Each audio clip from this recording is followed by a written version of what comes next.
Et comme promis, direction Kazan, capitale du Tatarstan dans la Fédération de Russie. C'est là que se passe le sommet annuel des BRICS, qu'on appelle désormais les BRICS+.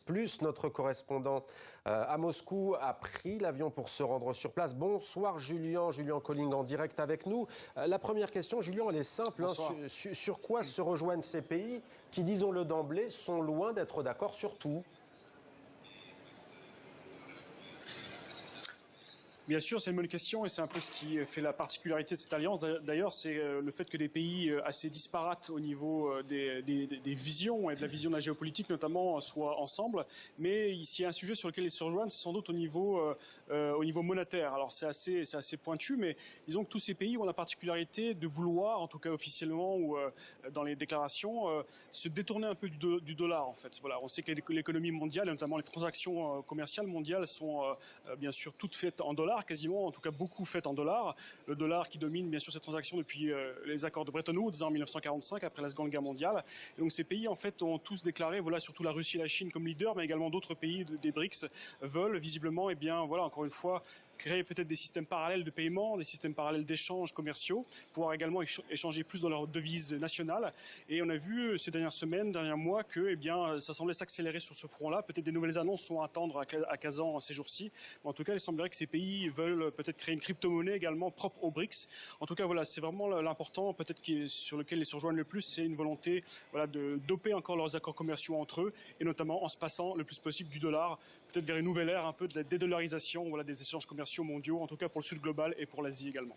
Et Julien, on le disait, tout le monde n'est pas d'accord sur tout. Il y a des désaccords, notamment entre l'Inde, entre la Chine. L'Inde aussi, on sait a une position beaucoup plus nuancée sur le conflit ukrainien que d'autres pays de ce qu'on appelle le Sud global. Alors, quels sont les sujets qui fâchent justement au sein des BRICS ? Vous l'avez dit, c'est surtout au niveau, on va dire, géostratégique que ces pays ne sont pas tous d'accord, c'est le moins qu'on puisse dire. On sait que notamment l'Inde, effectivement, c'est sans doute le pays des BRICS, peut-être qui a les meilleures relations, on va dire, avec l'Occident, avec notamment Washington, bien sûr. On sait également que l'Afrique du Sud est loin d'être ennemi de l'Occident, c'est le moins qu'on puisse dire, contrairement par rapport à l'Iran, qui est beaucoup plus, évidemment, un ennemi naturel pour les États-Unis et pour le bloc occidental, ou également, bien sûr, la Russie. On sait que la Chine, également, ses relations sont assez dégradées ces dernières années avec les États-Unis, bien sûr. Donc effectivement, le conflit en Ukraine est un point de démarcation où certains pays sont carrément pour la Russie, soutiennent ouvertement la Russie. Ils sont pas nombreux, mais ils existent. Et également, notamment l'Iran, bien sûr, et d'autres qui sont beaucoup plus mesurés ou neutres là-dessus et ne se prononcent pas réellement sur ce conflit. Un point tout de même à notifier pour finir, c'est que bien sûr la guerre à Gaza a également sans doute un peu modifié les cartes, car tous ces pays des BRICS quasiment par contre se rejoignent sur une chose, c'est que voilà, Israël va sans doute trop loin en tout cas à Gaza et devrait un peu se calmer sur ce front-là. Mais encore une fois, c'est loin d'être unanime tout ça, et c'est pour ça que sans doute que cette alliance n'ira jamais plus loin qu'un club ou qu'une alliance, mais ça ne deviendra jamais une alliance militaire, bien sûr, et évidemment que non. Julien Colling, merci beaucoup d'avoir posé les termes de ce débat ici du Grand Angle. Merci à vous, Julien, d'avoir été avec nous et pour toutes ces informations. Avec nous en plateau, notre éditorialiste Slimane Zeguidour. Bonsoir Slimane. Bonsoir. On va revenir sur cette question du dollar américain qui revient comme un leitmotiv par rapport aux pays du Sud, ce qu'on appelle l'hégémonie du dollar américain. On va parler aussi de l'extraterritorialité du territoire américain. Mais d'abord peut-être... Dans des lois américaines. Bien sûr, mais peut-être d'abord une question sur... on a dit une vingtaine de pays, alors on est bien d'accord, les BRICS+, c'est 9 pays. Il y a des pays qui n'y sont pas encore, comme la Turquie. Pourquoi c'est important pour la Turquie, par exemple, d'être présente à ce sommet ? Il y a plusieurs raisons. D'abord, une raison presque sentimentale. Kazan veut dire en turc la marmite. Kazan, c'est l'ancienne capitale de l'empire de la Horde d'Or, qui est un empire turco-mongol musulman qui a dominé la Russie pendant 3 siècles. Et donc le fait que Poutine convoque ce sommet international à Kazan est déjà un appel de phare au monde musulman, au monde arabe et au tiers-monde, ce qu'on appelait le tiers-monde en général. Ça, c'est pour l'histoire, Slimane, mais c'est aussi un pays membre de l'OTAN. C'est un pays membre de l'OTAN, et la Turquie s'affirme maintenant. Chaque fois que la Turquie rentre dans un club, c'est aussi une part de l'Occident et une part de l'OTAN qui rentre avec elle, parce que le contrat, le cahier des charges du fait d'être membre de l'OTAN implique des obligations quasi quotidiennes que la Turquie, quelles que soient les gesticulations politiques qu'elle fait, n'a jamais rompues jusqu'ici. La Turquie qui rentre dans le BRICS, c'est une partie de l'Occident qui y entre. Et ce qui est intéressant aussi, on parlait à juste titre de l'hégémonie du dollar. Mais il y a aussi un autre élément de l'hégémonie américaine. C'est le fait que si, par exemple, un pays quelconque fabrique une voiture ou un avion et qu'il y a seulement 2 ou 3 pièces américaines de composantes dans cette pièce-là, vous ne pouvez pas la vendre parce que la loi américaine vous empêche de commercialiser ce produit. Donc toute cette hégémonie américaine que des pays qui sont très hétéroclites contestent, ils les contestent parce que ça n'a rien d'idéologique, parce que ce sont de grandes puissances économiques qui montent et qui sentent que leur croissance économique bute sur les lois américaines. Et notre invité nous a rejoint. Bonsoir Alexandre Katev, soyez le bienvenu sur TV5. Vous êtes économiste, fondateur de Multipolarity AI, AI pour intelligence artificielle. C'est une plateforme prospective basée sur l'intelligence artificielle. Vous aviez écrit un ouvrage sur les BRICS maintenant. À l'époque, je crois que c'était même les BRICS. Maintenant, on parle des BRICS, mais des BRICS+. Quel est, selon vous, le grand enjeu de ce sommet qui se tient à Kazan? On avait commencé à esquisser avec notre correspondant et notre éditorialiste la question du dollar américain et de la manière de le contrer pour certains de ces pays-là. Qu'en est-il? Écoutez, oui, je pense que cette question du dollar, elle est centrale dans l'agenda de ce sommet, sachant qu'elle avait été déjà évoquée au sommet de Johannesburg l'année dernière, et qu'aujourd'hui, il s'agit de passer à la pratique. Et donc, ce qu'on attend, c'est des annonces sur des mécanismes alternatifs qui permettent de réduire la dépendance vis-à-vis du dollar. Mais avant, ça paraissait être utopique. Aujourd'hui, c'est réaliste. La Chine, par exemple, achète du pétrole à l'Arabie Saoudite en yuan. Ça, c'est avéré? Absolument. En fait, il y a des pilotes qui ont été lancés dans ce sens. Et les technologies, surtout, le permettent aujourd'hui. Grâce notamment aux monnaies numériques et à toutes les nouvelles technologies financières qui ont été développées ces dernières années. On a aujourd'hui des systèmes de paiement qui peuvent se passer finalement de certains intermédiaires comme le dollar dans des transactions commerciales ou dans un certain nombre d'autres transactions. Donc c'est une dédollarisation par le bas, si vous voulez, qui ne va pas remettre en cause le rôle central du dollar dans le système financier mondial aujourd'hui, mais qui, à terme, conduit à une érosion, une lente érosion, mais qui pourrait s'accélérer d'ailleurs à un moment donné, comme beaucoup de phénomènes économiques, s'il y a un intérêt de la part des pays concernés. Alors, on l'évoquait il y a un instant, c'est vrai que tous ceux, entreprises, États qui utilisent le dollar dans les échanges commerciaux tombent sous le coup du droit américain. C'est ce qu'on appelle l'extraterritorialité du droit américain. Il y a aussi la question des sanctions. Il n'échappe à personne que dans ces BRICS, il y a au moins 2 grandes puissances, la Russie et la Chine, qui sont sous le coup de sanctions internationales depuis des années maintenant. Est-ce que c'est une manière de contourner ces sanctions ?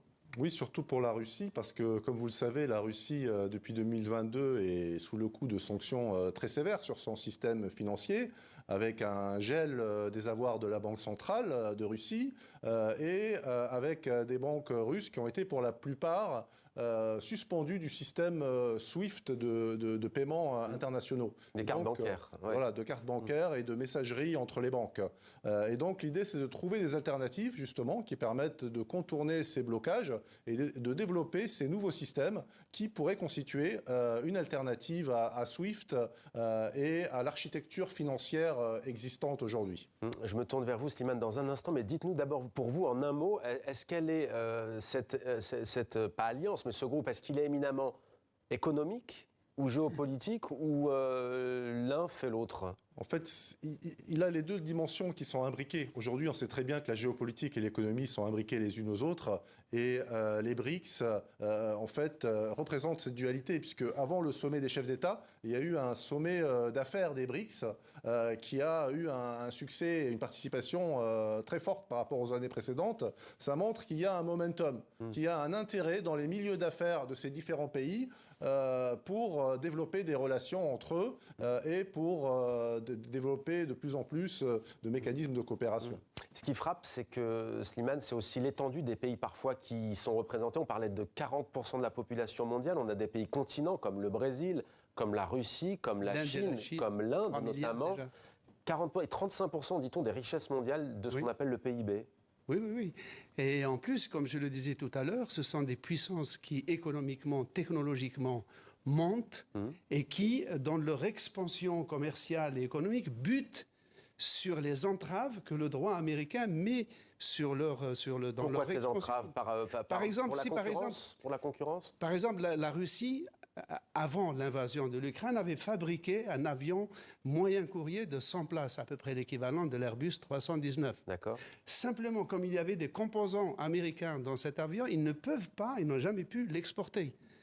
Et si demain l'Inde fabrique, je ne sais pas, des trains, des TGV où il y a des composants américains, eh bien, elle ne pourra pas les exporter dans les pays sous sanctions américaines. Donc ce sont ces entraves d'un autre âge que ces pays-là qui s'estiment dans leur droit de se développer et de s'épanouir économiquement, trouvent que ce sont des entraves presque anachroniques, qui ne sont pas dignes de notre époque. Est-ce que la Russie a cette résilience face aux sanctions, oui ou non? Oui, la Russie, on l'a vu, elle a cette résilience. C'est l'un des pays du G20, d'ailleurs, qui fait l'une des plus fortes croissances aujourd'hui, malgré ces sanctions, parce que l'économie, évidemment, a été dopée par les dépenses militaires. Mais il y a aussi cette forme de résilience que la Russie a connue, en fait, depuis l'arrivée de Vladimir Poutine au pouvoir, il y a 25 ans, et qui se poursuit parce que aujourd'hui, en fait, la Russie se sent acculée, et donc il y a eu une réaction pour développer ces mécanismes de résilience dans le secteur industriel, dans le secteur agricole et aujourd'hui de plus en plus dans le secteur financier, on le voit avec les BRICS. Alors justement, vous dites secteur financier, est-ce que ça peut être une alternative, entre guillemets, satisfaisante au Fonds monétaire international et à la Banque mondiale, ou est-ce que ce n'est pas le but ? Aujourd'hui, non, ça ne peut pas être une alternative au FMI et à la Banque mondiale, à ces institutions. Ce sont des institutions complémentaires qui fonctionnent selon un principe différent, puisque chaque pays membre a une voix plus ou moins égale au chapitre, contrairement au FMI et à la Banque mondiale, où là, les voix sont dominées par les pays occidentaux, notamment avec le veto américain. Et donc là, l'idée, c'est d'avoir une coopération plus égalitaire, multilatérale, sur des projets qui bénéficient finalement à tous ces pays, notamment des projets de connectivité, de transport, d'économie numérique, etc. Et du coup, l'existence du BRICS rend les sanctions américaines beaucoup moins opérantes. Absolument. Ça les amoindrit très fortement. C'est le message de ce sommet à Kazan, selon vous? C'est l'impact, c'est la conséquence. Rappelons, est quand même sous le coup d'un... Alors le mandat a été émis, un mandat pour crime de guerre, notamment. C'est une manière de dire quoi aux États-Unis, notamment? Je crois que...